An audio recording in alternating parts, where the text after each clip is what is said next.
수 있도록 해주시기 바랍니다. 기도하겠습니다. 전능하시고 살아계신 아버지 하나님, 이제 전도 캠프 시대를 열게 하시고 하나님께서 오늘도 준비한 말씀으로 현장에서 승리할 수 있도록 은혜를 누리는 시간이 되게 하여 주옵소서.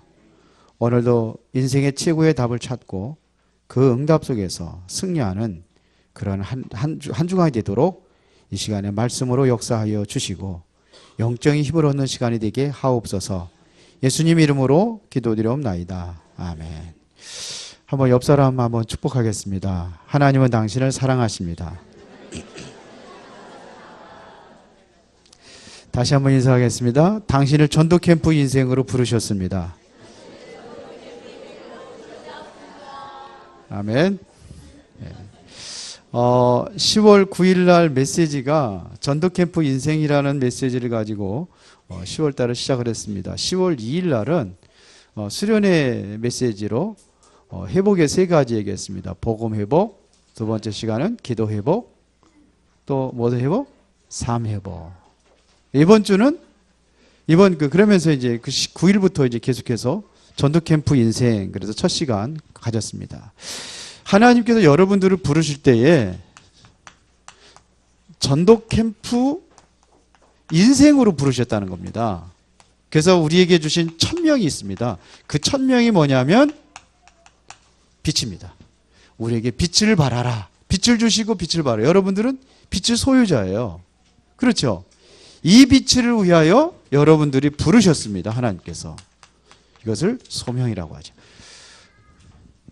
그래서 현장에 가면은 하나님께서 모든 것을 다 준비해 놓으셨습니다. 왜 부르셨느냐? 이게 소명. 부르신 이유가 뭐냐면 모든 것을 준비하고 할 일이 있다는 얘기거든요. 그게 뭐냐면 사명입니다. 전도 캠프 인생으로 여러분들이 살아가는 사명을 주었습니다. 이거는 해도 되고 안 해도 되는 것이 아니라 안 하면 핏값을 가지고 있는 사람이 전달하지 않으면 핏값을 내서 찾겠다. 에스겔서 3장 18절부터 21절에. 그래서 우리는 전도 캠프 인생을 부르신 겁니다. 그러면 이 전도 캠프 현장에서 일어난 역사가 뭐냐? 이게 재창조의 역사가 일어난다는 겁니다. 재창조.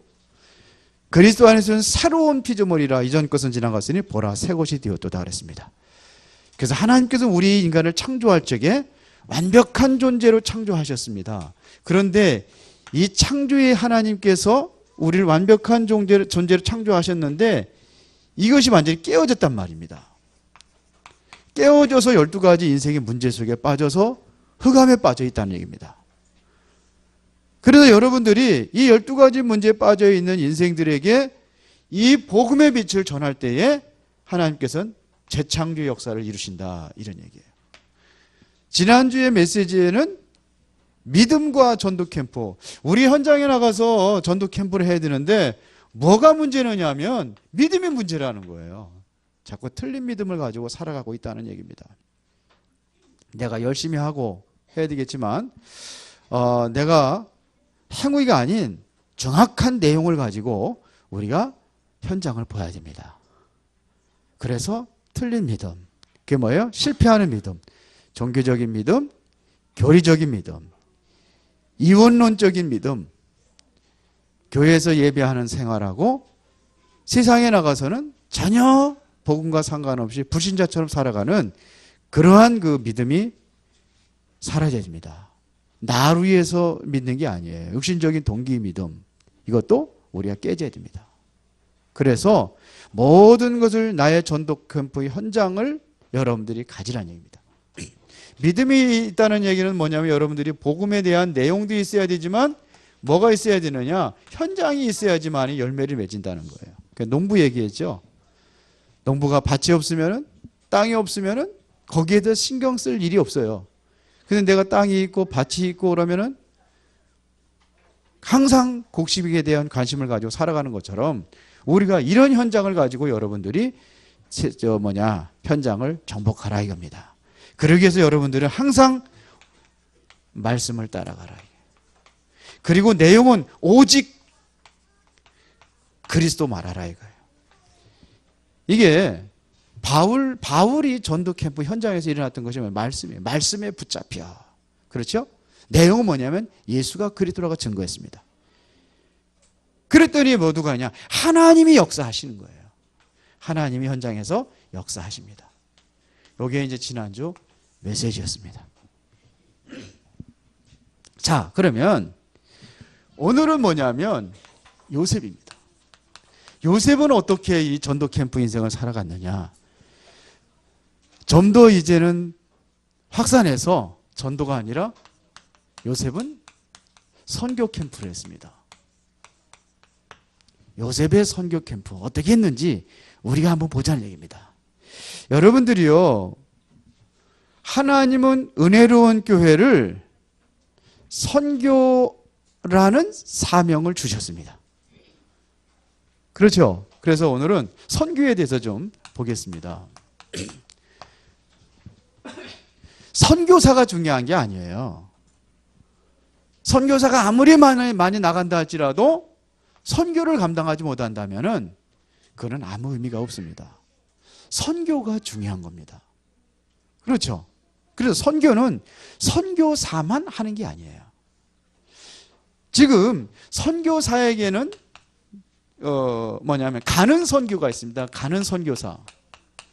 지금 한국에서 대한민국에서 전 세계를 지금 파송된 선교사가 2만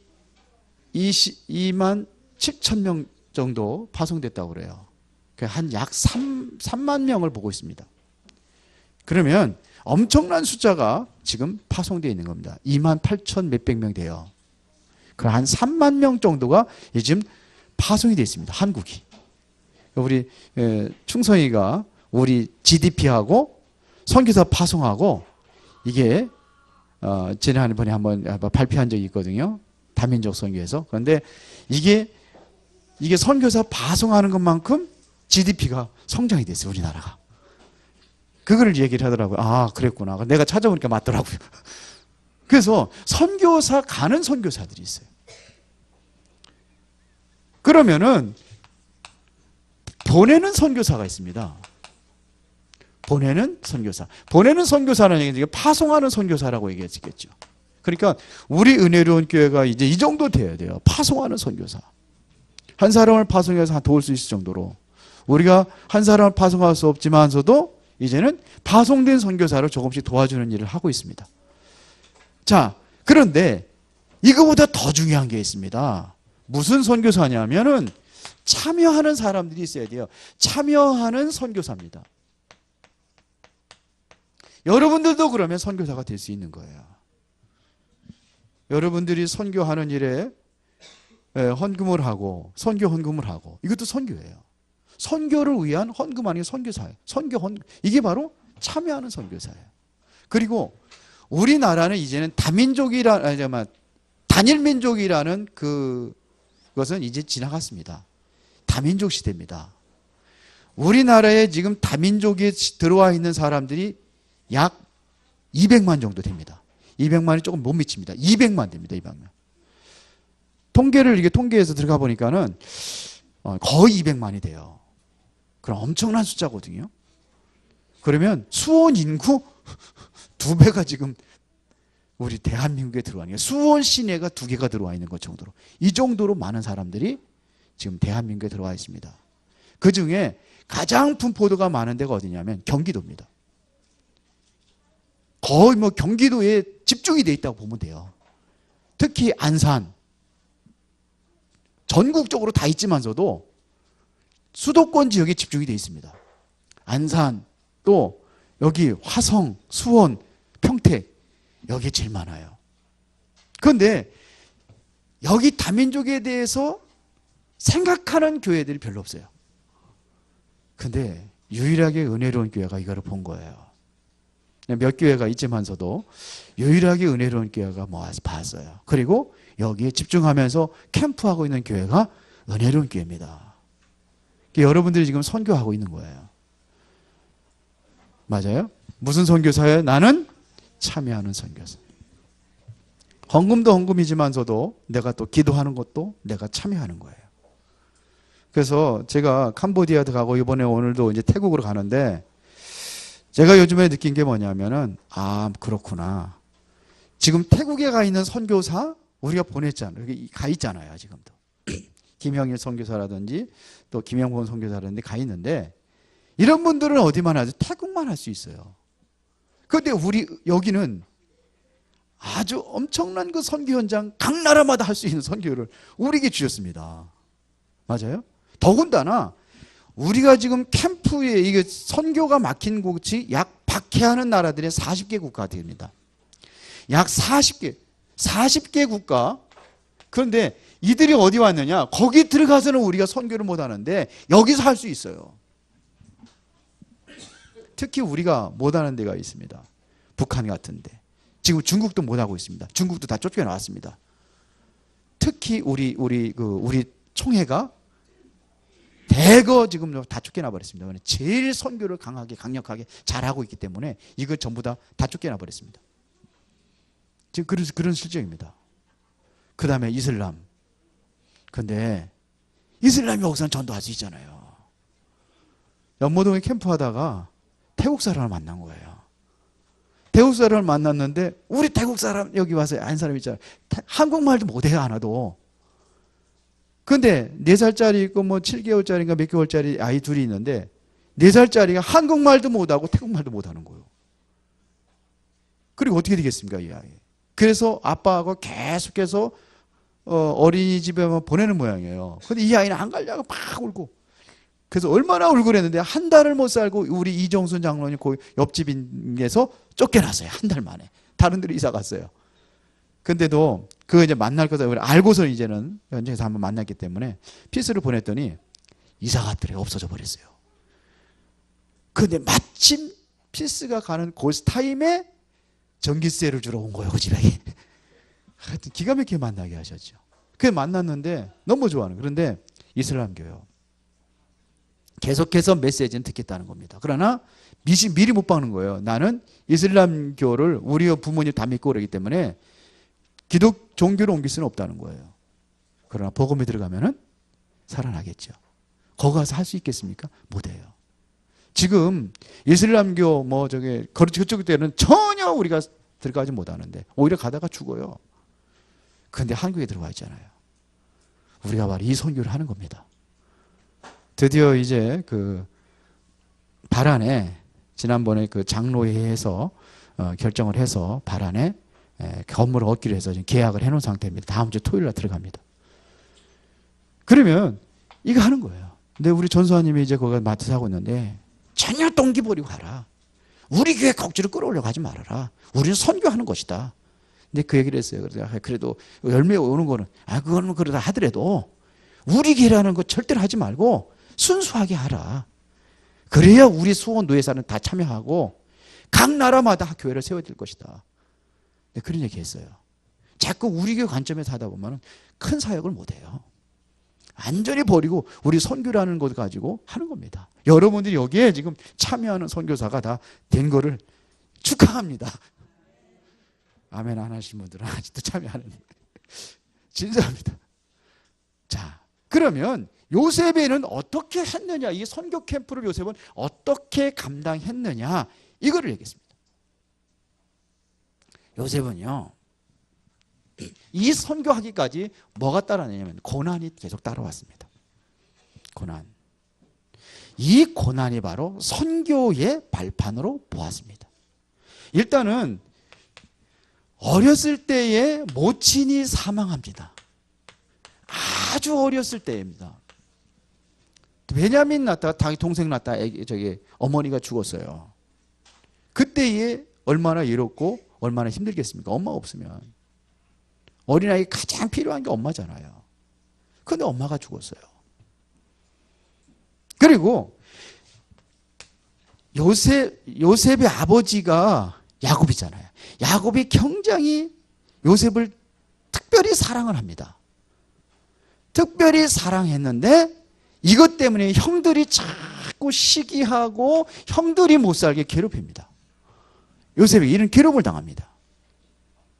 결국은 형들이 얼마나 미웠는지 죽이려고까지 했습니다. 그러다가 안 죽으니까 애굽 노예로 팔아버립니다. 애굽의 노예로 갑니다. 노예 생활하다가 억울한 누명을 쓰고 어디로 가냐? 감옥에 갑니다. 이게 요셉의 파란만장한 인생의 여정이었어요. 왜 요셉에게 이러한 고통을 주었을까요? 요셉이 여기서 깨달은 것이 뭐냐면 선교입니다. 자, 모친이 왜 일찍 사망했을까요? 모친이 누구죠? 야곱이 가장 사랑하는 예? 아내죠. 라헬. 얼마나 요셉이 이 여인을 사랑했는지 14년 동안 버리면 종살이 하는 것도 수일처럼 여겼다고 그랬어요. 아내를 얻기 위해서 14년 동안 머슴을 살았어요. 이 정도면 대단하죠. 연애를 하려면 이 정도로 하세요. 14년 동안. 거기다가 또 그 자녀들도 부양하기 위해서 7년 동안 또 머슴살을 또 합니다. 그러면서 거기 이제 재산을 이제는 자기 재산을 얻기 위해서 7년 동안 또 하죠. 그래서 21년 합니다. 그랬던 사람이에요. 가장 완전히 그 야곱이 이 사람에게 완전히 꽂혀버렸어요. 그랬는데 그러니까 이 사람이 살아있다면 완전히 가정을 완전히 막 자기 마음대로 막 휘두를 사람이요. 최순실처럼. 그러면 이게 가정꼴이 되겠습니까? 더군다나 이 여인이 어떤 여인이냐? 아버지의 드라비미를 훔쳐가고 왔어요. 드라비미 뭔지 알아요? 가정 우상입니다. 가정을 지키는 가호 신입니다. 그거를 탐내 가지고 가서 훔쳐 가지고 왔어요. 그 아버지가 그거 막 찾고 막 그러잖아요. 근데 못 찾았죠. 이랬던 여자예요. 그러면 이 여인의 그 사상과 이 종교적인 그것이 누구한테 들어가겠습니까? 요셉에게. 하나님의 계획에 있어서 데려가신 거예요. 이게 그래서 그렇습니다. 자, 왜 형들로 하여금 계속 고난을 당할 때에 이때 요셉이 하나님 무릎 꿇어 기도하기 시작합니다. 영성입니다. 그래서 본 것이 바로 꿈입니다. 이거를 다시 말하면 비전을 본 겁니다. 이러다가 애굽의 노예로 팔려갑니다. 그런데 요셉은 내가 노예로 갔다고 생각하지 않았어요. 뭐예요? 그 형들 틈바구니에서 그냥 빠져나오는 길이요. 어디로 가느냐? 여기가 바로 선교사로 파송되는 겁니다. 선교 현장으로 가는 거예요. 이제는 뭐냐? 세계 선교를 위해서 애굽이라는 막대한 강대국으로 가는 겁니다. 그렇지 않으면요, 여기서 형들 밑에서 이렇게 지지고 보고 싸우면서 세계 선교할 수 있겠어요? 못하죠. 선교 현장으로 나오는 겁니다. 그러면서 또 억울한 2명을 싸가지고 어디로 가죠? 감옥에 갑니다. 이 감옥이라는 것이 가장 중요한 만남의 축복의 현장입니다. 술 맡은 관원장, 떡 맡은 관원장, 장관들을 만나서 수중 들면서 뭘 배우느냐? 정치에 입문하는 단계입니다. 여기서는 경제를 배웠고 정치에 입문하는 단계에 들어갑니다. 이게 뭔 소리인지 알아들으세요? 여기 들어가세요. 최순실이가 박근혜 잘 만나가지고 정치에 완전히 다 그리 들어가잖아요. 그런 것처럼 이렇게 들어가는 겁니다. 이게 만남입니다. 맞아요? 자, 그리고 여기서 고난을 통해서 뭘 받느냐? 선교라는 눈이 열려지고, 두 번째, 왜 그러냐? 애굽으로 가야 될 이유가 있어요. 쫙 가난한 나라 가면은 세계 선교하기 힘들어요. 왜 그러냐? 애굽은 전 세계로 완전히 문이 열려진 겁니다. 문화의 교류의 통로가 바로 애굽입니다. 그런데 그렇게 만들잖아요. 자, 봅시다. 뭘 알고 있었냐면 이 복음의 흐름을 알고 있었습니다. 일단은 우리 인간이 멸망에 빠질 때의 창세기 3장 15절에 바로 이 복음을 알고 있는 자가 바로 아브라함이었습니다. 이 복음을 알고 있었어요. 할아버지, 그 할아버지, 그 증조 할아버지인가요? 이거 알고 있었어요. 그리고 정말로 노아가 홍수 시대에 살아날 수 있었던 비밀이 뭔가를 알고 있었습니다. 그게 방주입니다. 이 비밀을 알고 있는 게 요셉입니다. 더군다나 완전히 바벨탑이 무너질 때에 거기서 어떻게 해방될 수 있는 것인지 그걸 알았습니다. 창세기 12장 1절부터 3절에 갈대와 우루. 그래서 지금 여기서 떠나오는 겁니다. 우상숭배 현장에서. 이거를 비밀을 알고 하나님께서 그렇게 아브라함을 인도한 것처럼 당신도 인도하고 있다는 사실을 알고 있었다는 겁니다. 더군다나 뭘 알고 있었냐면 가나안입니다. 이 가나안의 비밀을 알고 있었어요. 자, 아브라함한테 갈대와 우르를 떠나서 어디로 가라고 얘기한 겁니까? 가나안 땅으로 가는 겁니다. 아브라함, 증조 할아버지가 가나안에, 이거를 뭐냐, 요셉이 알고 있었어요. 이삭이 흉년이 들었을 때 하나님께서 이삭에게 하신 말씀이 뭐냐면 가나안을 떠나지 말라. 이게 창세기 26장이에요. 가나안을 떠나지 말라는 겁니다. 야곱에게는 뭐냐면 가나안 떠났잖아요. 결국 형이 에서가 죽이려고 그러니까 도망친 게 어디입니까? 외삼촌 집안으로 도망갔잖아요.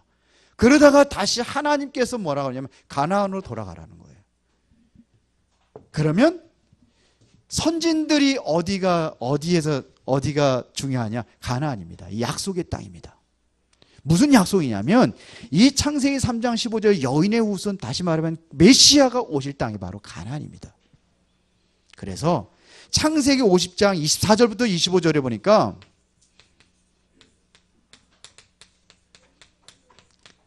요셉이 이제는 늙어서 죽게 됩니다. 죽게 될 때 형들한테 이야기하는 겁니다. 내가 죽으면은 내 요구를 취하여 어디다가? 가나안으로. 결국 거기서 다 죽고 나중에 모세가 이제는 뭐냐면 요셉의 그 유언대로 유고를 취해가지고 뭐냐면 가나안 땅으로 갑니다. 가나안의 비밀을 알고 있었어요. 뭐예요? 메시아. 완전히 복음의 흐름을 잘 알고 있었습니다. 이게 바로 요셉입니다. 그리고 보세요. 요셉에게 가장 중요했던 것은 뭐냐면 하나님이 함께 하셨다는 겁니다. 이거를 요셉이 계속해서 이야기합니다. 하나님께서 나와 함께 하시고 하나님께 인도했다는 얘기입니다. 그 증거들이 많이 나와요. 창세기 39장에 보더라도 노예로 팔려갔을 때 여호와께서 요셉과 함께 하심으로 그가 형통한 자가 되어, 이거를 늘 누리고 있었어요. 누리고 있는 이거를 누가까지 뭐냐? 보디발이 주인이 그걸 보고 가정에 총무를 세웁니다. 이거를 보고 있던 보디발의 집까지 하나님께 축복하는 거예요. 누구 때문에? 요셉 때문에. 이 축복을 누린 거예요. 가장 큰 축복이 뭐냐? 하나님이 나와 함께 한다는 이 축복이에요. 이 하나님께서 여러분들과 함께 하십니다. 왜? 함께 하는 거 싫어요? 하나님 함께 하신다니까. 이게 축복 중에 축복입니다. 창세기 45장 5절에 보니까 요셉이 고백한 내용입니다. 형들이 이제는 뭐냐, 아버지가 죽으면 자기를 이제 죽일 거를 불안에 떨고 있는데 아버지가 죽잖아요. 그러니까 자기들의 목숨이 오히려 위태롭잖아요. 왜 그러냐? 어떻게 보면 원수잖아요. 애굽으로 노예를 팔아버린 사람이 누군데요? 형들인데요. 그들의 생각이 어떻게 하냐면 우리 아버지가 이제는 세상을 떠나시면은 요셉이 우리를 드디어 죽일 것이다. 아버지 때문에 안 죽였는데 죽일 것, 이런 생각을 가지고 있는 거예요. 이걸 요셉이 알고 하는 얘기입니다. 형들이 나를 이곳에 팔았으므로 한탄하지 마세요. 근심하지 마세요. 형들이 한 것이 아니라 하나님께서 나를 애굽으로 보내신 겁니다. 그렇게 얘기하잖아요. 누가 보냈어요? 하나님 보내셨다고 그러잖아요. 그래서 우리의 모든 생명을 살리기 위해서 보내셨습니다. 그러는 거예요. 형들한테는 그렇게 이야기합니다.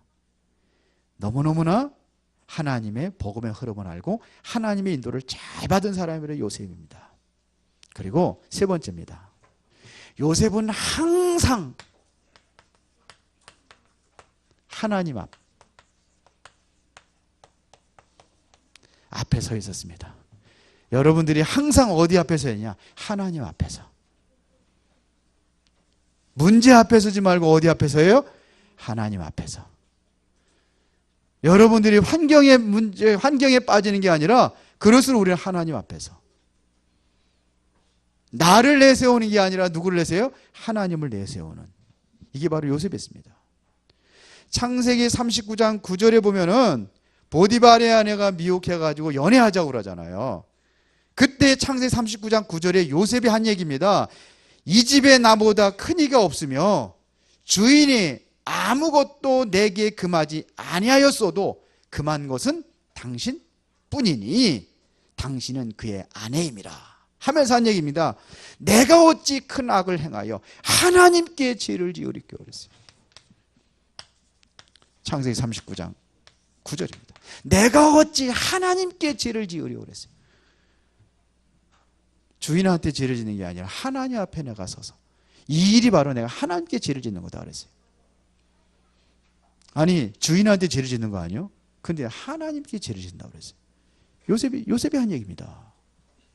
그 사건도 뭐냐? 하나님 앞에 섰어요. 사건이 앞에 쓴 게 아니라. 창세기 40장 8절에 보니까는 감옥에 있을 때에 술 맡은 관원장, 떡 맡은 관원장이 한밤중에 꿈을 꾸고 고민하고 있을 때에 요셉이 묻고 그 꿈을 해몽을 할 때에 40장 8절이 이렇게 얘기합니다. 꿈 해석은 하나님께 있지 아니하냐 이렇게 얘기합니다.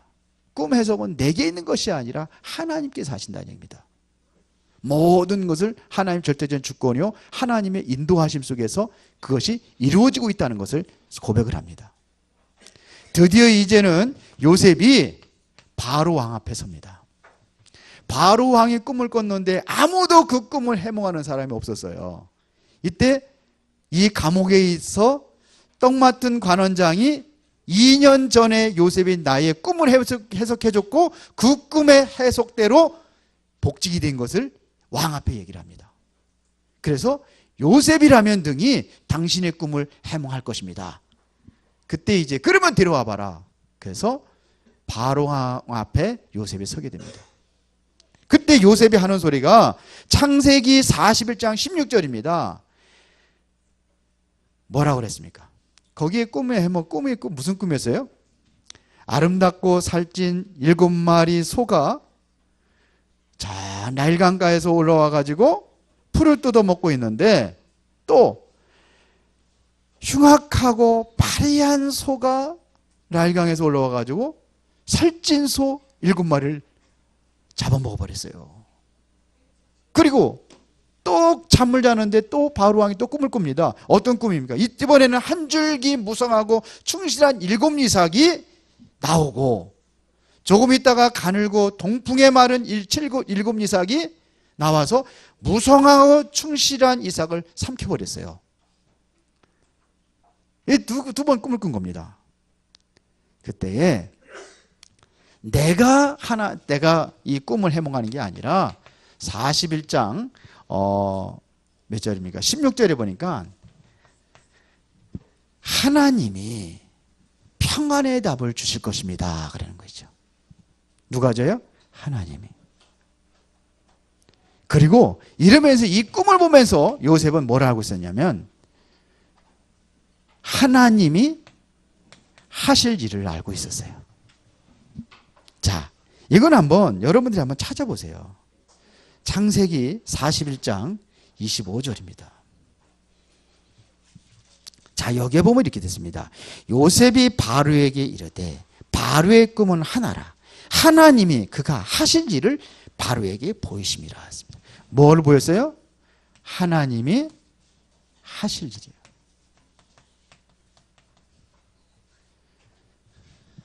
그 다음에 28절에 보니까 내가 바로에게 이르기를 하나님이 그가 하실 일을 바로에게 보이심이라 그랬습니다.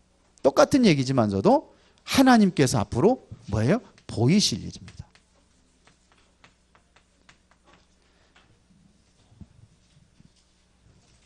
보이시했단 말이에요. 보이신 일.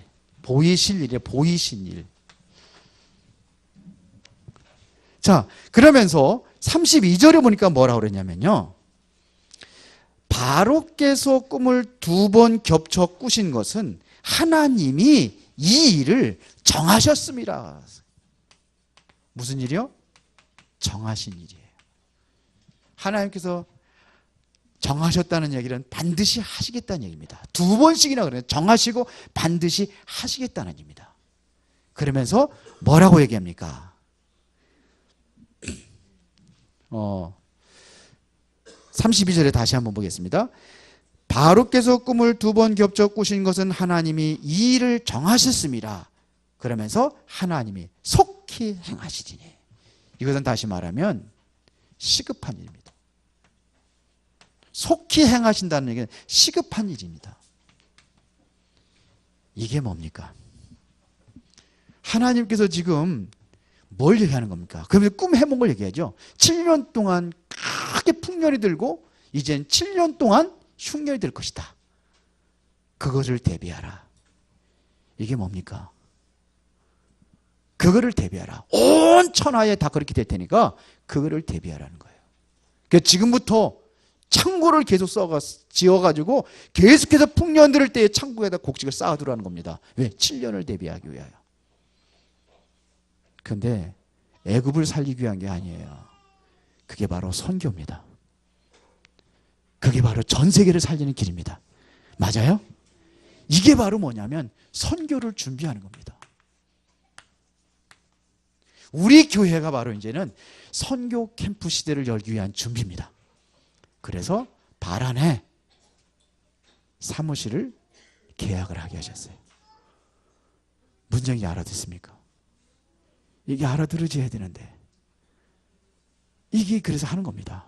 우리 은혜로운 교회를 중심으로 해서 이제 수원 전도회가 이제 함께 하면서 우리가 선교 캠프의 시대를 준비하는 겁니다. 그 했더니 정영훈 목사님 토요일 날 그러더라고요. 이제 우리가 매주 나가서 시스템 가지고 들어가야 된다고. 그러죠. 하는 거예요. 우리 교회 아닙니다.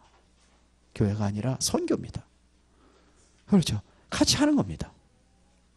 우리 집사람들이 이제 오늘부터 이제 선교 캠프하러 나간대요.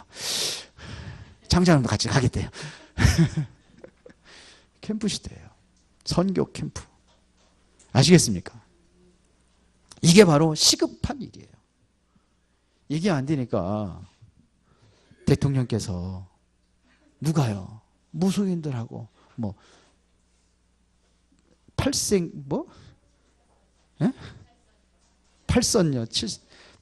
이제 칠선년 지금 그 사람들 말 듣고 막 그 진짜인지 가짜인지 모르겠지만서도 그래서 가만히 내가 생각을 해봤어요.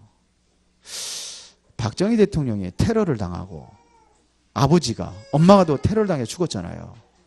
그 박근혜도 보니까 옛날에 테러 당해가지고 그 칼로 다 쫙 찢어진 적 있잖아요.